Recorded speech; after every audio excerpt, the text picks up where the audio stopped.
दोस्तों, इस साल के आखिर में बिहार में विधानसभा चुनाव है। उससे पहले राजनीतिक सरगर्मियां तेज हो गई हैं। बयानबाजियों का दौर शुरू हो गया है, क्योंकि आप एक तरीके से कह सकते हैं कि प्रधानमंत्री नरेंद्र मोदी जी का शायद बिहार दौरे को देखते हुए, बिहार चुनाव को देखते हुए ये शायद पहला दौरा होने वाला है मोदी जी का, जो कि भागलपुर में वो करने वाले हैं। उससे पहले तेजस्वी यादव और बाकी की विपक्षी पार्टियां आखिर प्रधानमंत्री मोदी जी को कैसे घेरती हुई नजर आ रही हैं, वो चौंकाने वाला है दोस्तों। क्योंकि सोचने वाली बात है कि अभी तो चुनाव में कई महीने बाकी हैं। उससे पहले अगर विपक्ष इतने तेज तर्रार सवाल पूछ रहा है, तो फिर चुनाव आते आते क्या क्या होगा, इस बात का अंदाजा फिलहाल नहीं लगाया जा सकता। लेकिन जो सवाल पूछे हैं तेजस्वी यादव ने, जिन सवालों की बौछार की है तेजस्वी यादव ने, वो आपको इस खबर में जरूर बताएंगे, जिसको देखकर आप चौंक जाएंगे। दोस्तों, इस वीडियो में आपको बताएंगे पूरा मामला क्या है। आखिर तक इस वीडियो को जरूर देखिएगा। नमस्कार, मेरा नाम है जयंती झा और आप देख रहे हैं दी कंटाप। दोस्तों, तेजस्वी यादव जो बीते कुछ दिनों से लगातार भारतीय जनता पार्टी पर हमलावर है। कभी कहते हैं कि उनके पिता लालू प्रसाद यादव को भारत रत्न से सम्मानित किया जाना चाहिए बीजेपी सरकार द्वारा।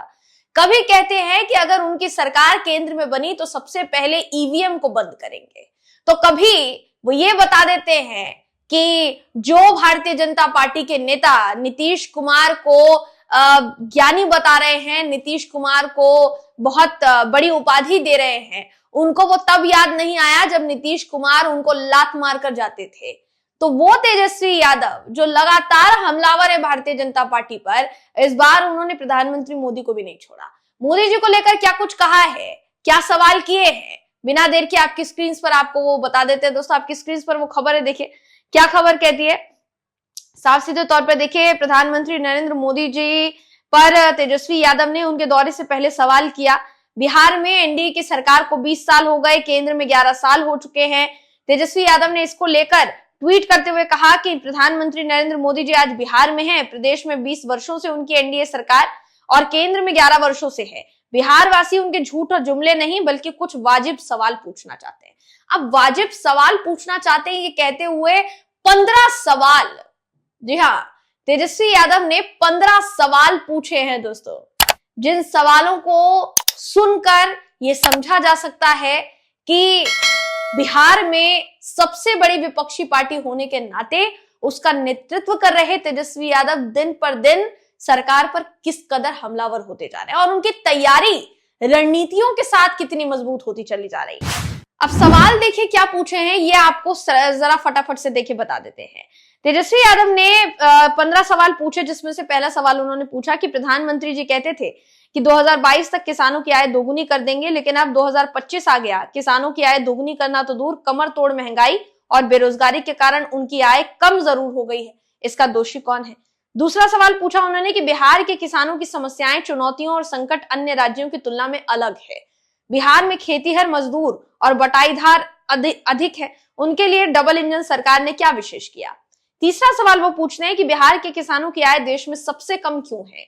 चौथा सवाल उन्होंने पूछा कि बिहार में साक्षरता दर देश में सबसे कम क्यों है? पांचवा सवाल, प्रति व्यक्ति निवेश सबसे कम बिहार में क्यों है? छठा सवाल, केंद्र की PM Shri mega textile park योजना के तहत बिहार को टेक्सटाइल पार्क क्यों नहीं दिया गया? सातवां सवाल वो पूछते हैं कि प्रदेश में एनडीए की 20 वर्षों के शासन के बाद भी गरीबी और बेरोजगारी में बिहार अव्वल क्यों है? आठवां सवाल उन्होंने पूछा कि बिहार के विशेष राज्य के दर्जे और विशेष पैकेज का क्या हुआ?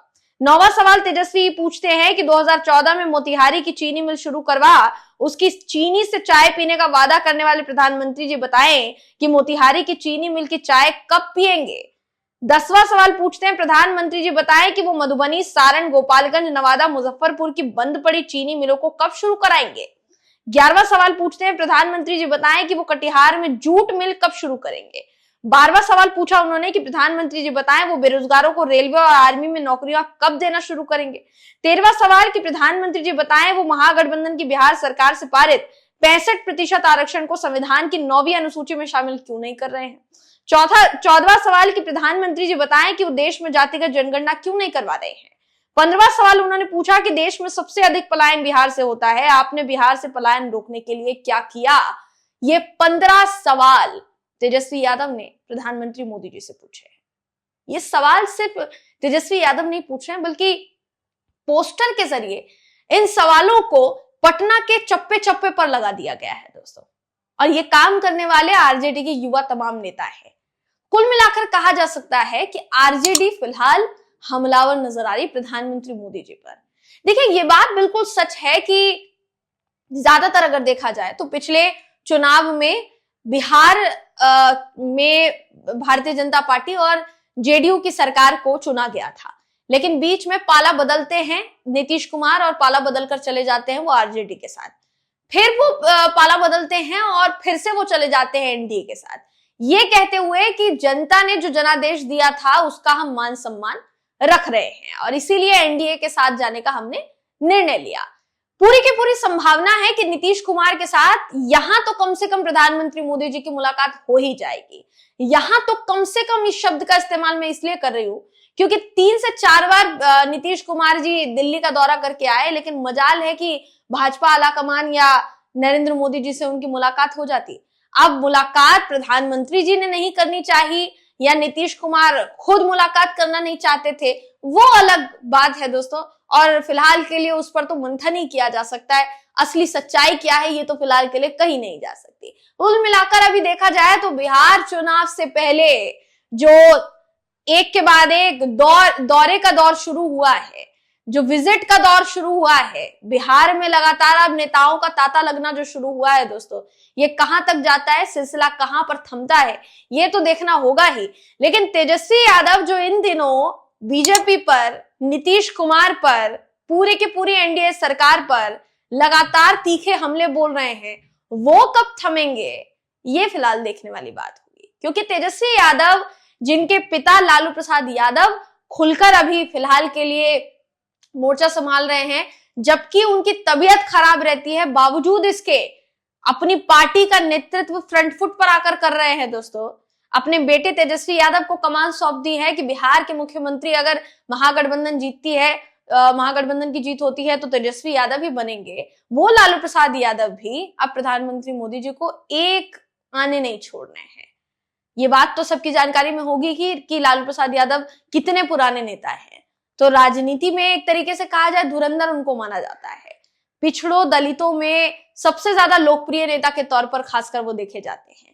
ऐसे में फिलहाल के लिए अगर देखा जाए दोस्तों तो बिहार में चुनाव से पहले ये जो दौर शुरू हुआ है, ये थमेगा नहीं थमेगा या और बढ़ेगा, इसमें और कितने बयान जुड़ते चले जाएंगे देखने वाली बात होगी। इस पूरी खबर पर आपकी क्या सोच है, आपकी क्या राय है, कमेंट करके हमें जरूर बताइएगा। अगली वीडियो में आपसे फिर मुलाकात होगी, तब तक के लिए नमस्कार।